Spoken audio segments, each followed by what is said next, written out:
So Anthony Blinken is going yet again, to the Middle East on the pretext of trying to de-escalate the conflict.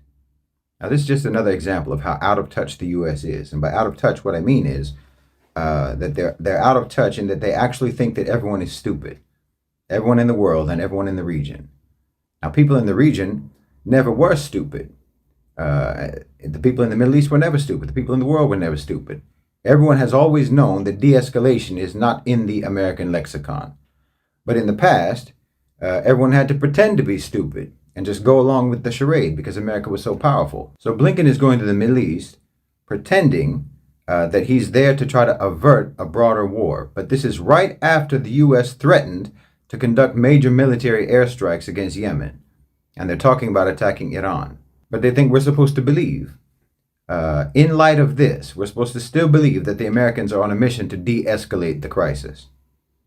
Precisely at the moment that they are threatening to expand and escalate the crisis. They think we're stupid. Again, they still believe that everyone in the world is willing or is obliged in some way to play dumb. Well, here's an update. Since the last time Blinken visited the Middle East and got treated like a bad odor, Saudi Arabia and the UAE and Iran and Egypt all joined BRICS. One of the founding members of BRICS, South Africa, has launched a case of genocide against Israel in the International Criminal Court. And that's being supported by the entire membership of the OIC. Since the last time that Blinken came, BRICS has gained full jurisdiction over the largest trade artery in the world, the Suez Canal.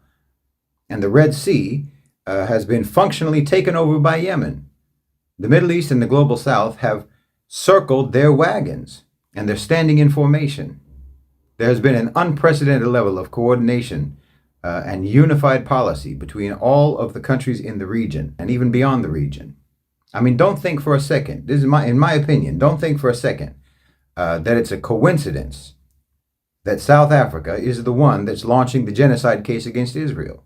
At the emergency Arab and Islamic Summit last month, they talked about making a case like this. And South Africa is just the most strategic BRICS member to be the one to do it. This is a case of delegating tasks in the most tactical way among BRICS members. The Middle East was, to say the least, unfriendly to Blinken the last time he came, every time he came. And I expect it to be even worse this time. Well, I'm starting to think that Anthony Blinken is a masochist. Like he just likes getting humiliated. He's just like Christiane Amanpour, who keeps going around the world asking African and Arab leaders what they think about LGBT because she just wants to go viral on YouTube for getting owned. Not to mention that Netanyahu's cabinet is ripping itself apart. The IDF TikTok soldiers are running scared in Gaza, and they're having their war crimes plastered all across the internet for everyone to see. The only hostage that they could get to say anything negative about Hamas was some woman with lopsided lip filler saying that she thought 2 million innocent people in Gaza should die because some Gazan kid didn't share his candy with her. I mean, this is positively emblematic. That's Zionism to a T. If you don't share your candy with us, we're going to commit genocide. If you want to make a case against Zionism, at this point, all you have to do is give the mic to an Israeli. Worldwide boycotts are getting stronger by the day. Pro-Palestinian demonstrations continue in every major city around the world, including in the West. Biden had to circumvent his own Congress just to be able to send weapons to Israel. The U.S. is like James Dean at the end of Giant. You remember that scene, babbling and alone, drunk in a conference hall after everybody left? I don't think they're going to get the escalation that they want.